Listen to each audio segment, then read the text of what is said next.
जोधपुर से पहले मंडोर मारवाड़ियाच की राजधानी हुआ करती थी।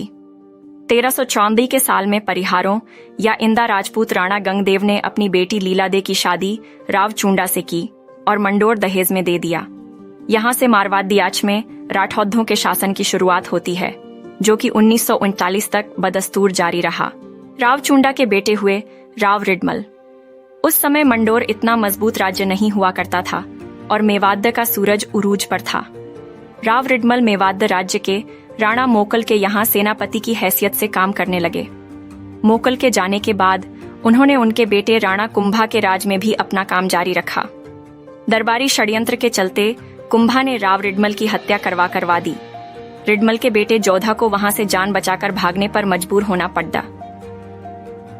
अपने साथ 700 घुड़सवार लिए जोधा मेवाड़ की राजधानी चित्तौड़ के किले से भागने में कामयाब रहा। जगह जगह पर उसकी मुठभेड़ चित्तौड़ की सेना से हुई। जब वो वापस मारवाड़ की राजधानी मंडोर पहुंचा तो उसके पास अपने समेत महज 7 घुड़सवार बचे थे। संकट की इस गड्ढी में जोधा को उस शरणगाह की याद आई जहां कभी उसके पिता ने शरण ली थी, माने की जांगलू। जांगलू पश्चिमी राजस्थान का वो हिस्सा जिसे हम लोग आज बीकानेर, चुरू, हनुमानगढ़ और श्री गंगानगर के नाम से जानते हैं।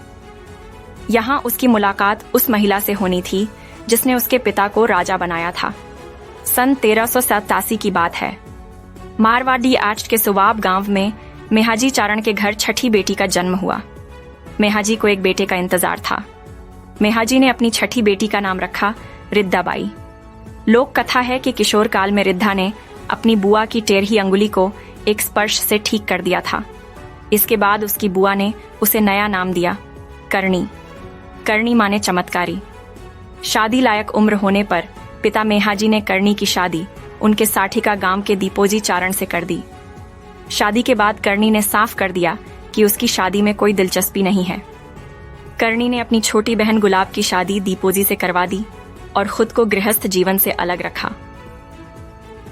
उस दौरान मारवाड़ियाच में भयंकर अकाल पद्धा और दीपोजी ने अपनी और अपने मवेशियों की जिंदगी बचाने के लिए मारवाड़ियाच से जांगलू की तरफ रुख किया। यहाँ के एक गांव में उस समय तक राव चूंडा मारे जा चुके थे और उसके बेटे कान्हाराव कांजी का शासन इस इलाके में चलता था। दीपोजी और करणी ने जांगलू एक गांव में डेरा डाल दिया। यहाँ कांजी के कुछ सैनिकों ने करणी और उसके मवेशियों को पानी पीने से रोक दिया। जब यह खबर राव रिडमल को लगी तो करणी और दीपोजी के पास आया और उन्हें पास ही के गांव बीड़ के गौचर में चलने के लिए कहा। करणी के बीड़ जाने की बात सुनकर कांजी खींच गया। उसने मौके पर आकर करणी को आदेश दिया कि वो उसका राज्य छोड़ कर चली जाए। करणी ने उसे काफी धिक्कारा और अंत में शर्त रखी कि अगर वो उनकी पूजा की पेटी बैलगादी पर रख देता है तो वो उसका राज्य छोड़ कर चली जाएंगी।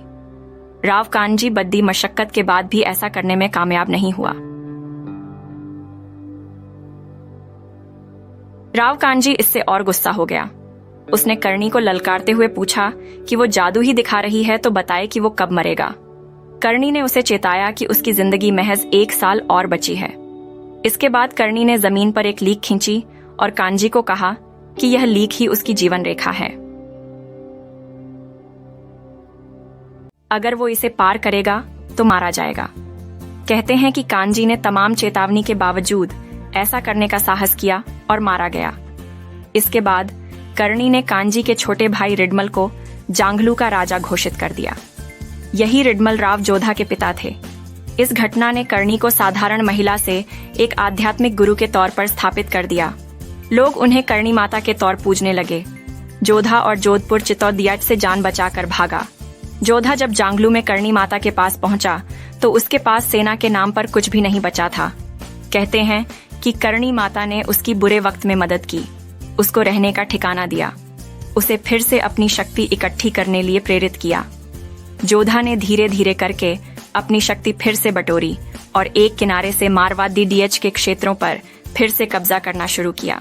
अपने निर्वासन के करीब 15 साल बाद 1453 के साल में जोधा एक बार फिर से मंडोर पर काबिज था।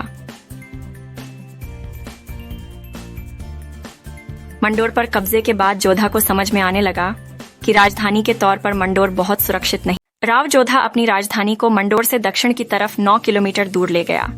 यहाँ पर एक ऊंची पहाड़ी थी जिस पर चिद्दियानाथ नाम के जोगी संत रहा करते थे। इसी वहद से इस पहाड़ी को चिद्दियाटुक की पहाड़ी कहा जाता था। जोधा को यह जगह पसंद आ गई और उसने यहाँ नई राजधानी बसाने का फैसला किया। 12 मई 1459 के रोज चिद्दियाटुक की पहाड़ी पर नए किले की नींव डाली गई। जोधा की करणी माता में गहरी श्रद्धा थी। उसे अपना बुरा वक्त भी याद था। जोधा की रिक्वेस्ट पर करणी नए किले की नींव रखने के लिए देशनौक चिद्दियाटुक आई। चूंडा की चौथी पीढ़ी और एक नया राज्य कहते हैं कि राव जोधा की कड़वी बातों से नाराज होकर उसके छोटे बेटे बीका ने मेहरानगढ़ छोड़ दिया। निकलते वक्त उसने अपने पिता से कहा कि वो खुद अपना राज्य स्थापित करके दिखा देगा। साल था 1495। जब बीका जोधपुर से निकला तो उसके पास 100 घुड़सवारों और 500 पैदल की छोटी सी सेना थी और साथ थे उसके चाचा रावत कांदल। बीका अपने लश्कर के पास फिर जांगलू पहुंचा। यहाँ वो फिर से उसी महिला की शरण में था जिसने किसी दौर में उसके दादा और बाद में उसके पिता जांगलू के छोटे छोटे ग्राम राज्य। बीका ने धीरे धीरे करके जांगलू के छोटे छोटे ग्राम राज्यों पर कब्जा जमाना शुरू किया। इसे 7 पट्टी 57 मांझ के नाम से जाना जाता था। जांगलू का पश्चिमी इलाका जांगल देश या जांगलू राजस्थान का पश्चिमी इलाका है। इसे जांगलू के नाम से बुलाया जाना लगा। गोदारा गोत्र इनमें से सबसे बड़ी गोत्र थी। गोदारा जाटों का चौधरी पांडु सारण गोत्र के चौधरी पूला सारण की बीवी मलकी को भगाकर अपने घर ले आया था। बीका की अधीनता। बीका को पांडु के अधीन 300 गांवों में प्रति परिवार 1 रुपया और प्रति 100 बीघा खेत पर 2 रुपए का लगान वसूलने का हक मिल गया। राजस्थान में राठौड़ों के दूसरे बड़े राज्य की स्थापना बीका ने जांगलू में पैर जमाने का अच्छा मौका पाया और उसे युद्ध में मदद के बदले पांडु ने बीका की अधीनता स्वीकार कर ली। उनके बीच हुई संधि के हिसाब से बीका को पांडु के अधीन 300 गांवों में प्रति परिवार 1 रुपया और प्रति 100 बीघा खेत पर 2 रुपए का लगान वसूलने का हक मिल गया। गोदाराओं के पतन के बाद दूसरे जाट गोत्रों ने एक एक करके बीका की अधीनता स्वीकार कर ली। जोधपुर से निकलने के कुछ ही सालों में बीका 2500 गांवों का मालिक बन गया। इस तरह राजस्थान में राठौड़ों के दूसरे बड़े राज्य की स्थापना का रास्ता खुला, जिसे बाद में बीकानेर के नाम से जाना गया। गांवों पर कब्जे के बाद बीका को नई राजधानी की जरूरत महसूस हुई। उसने 1486 में बीकानेर में किले की नींव रखने के लिए देशनौक से करणी माता को बुलवाया। इस तरह देखा जाए तो राजस्थान में 2 बड़े राजपूत घरानों को स्थापित करने में करणी माता अहम भूमिका में रही। हजारों लोग आज करणी माता को देवी की तरह पूजते हैं। अगर श्रद्धा को अलग रख दिया जाए तो भी करणी माता सामंती दौर के स्थापित शक्ति केंद्रों की उलट बांसी के तौर पर देखी जा सकती है। वो एक सामान्य किसान परिवार से आती थीं, जाति से चारण थीं, जो कि सामाजिक हैसियत में राजपूत और ब्राह्मण जैसी अगधी जातियों के बराबर नहीं थी। इसके बावजूद उन्होंने खुद को शक्ति के केंद्र तौर पर स्थापित किया, या यूं कहा जाए कि शक्ति संतुलन के केंद्र के तौर पर। बीका ने जब बीकानेर की स्थापना की तो पड्ढोस के भाटी राजपूत असहज स्थिति में थे। जांगलू के आगे थार पर भाटी राजपूतों का हिस्सा बीका से पहले जांगलू, भाटी और राठौड़ राजपूतों के बीच बफर जोन की तरह था। जांगलू में बीका के कब्जे के बाद भाटी राजपूतों की हरारत स्वाभाविक थी। करणी माता ने तनाव की स्थिति में जरूरी हस्तक्षेप किया और बीका की शादी पुगल के भाटी शासक राव शेखा की बेटी रंग कंवर के साथ करवाया। इससे नए बसे बीकानेर पर से युद्ध का बड़ा खतरा टल गया। जिस दौर में करणी माता इस दुनिया में रहीं, उस समय सामंतों के या हांद्रबारी कवि औरतों के नक्शिक के वर्णन में अपनी रचनात्मकता जाया कर रहे थे। एक काल्पनिक नायिक आमूमल के बहाने वो बता रहे थे कि सुंदर स्त्री के माने क्या होते हैं। वो अनार के दानों से दांत और केले के तने सी जांघों को सुंदर बता रहे थे। ठीक इसी दौर में करणी माता थी, जैसी अगधी जातियों के बराबर नहीं थी। इसके बावजूद उन्होंने खुद को शक्ति के केंद्र तौर पर स्थापित किया, या यूं कहा जाए चेहरे पर उगी हुई दाढ़ी उनके दैवीय स्वरूप के आढ़े नहीं आई। वो अपनी शर्तों पर इस दुनिया में रहीं। आज भी लोग उन्हें इसी रूप में पूजते हैं। देशनौक में उनका भव्य मंदिर है। करणी माता और चूहे, करणी माता की बहन और दीपोजी चारण के घर 4 लड्डेच के पैदा हुए।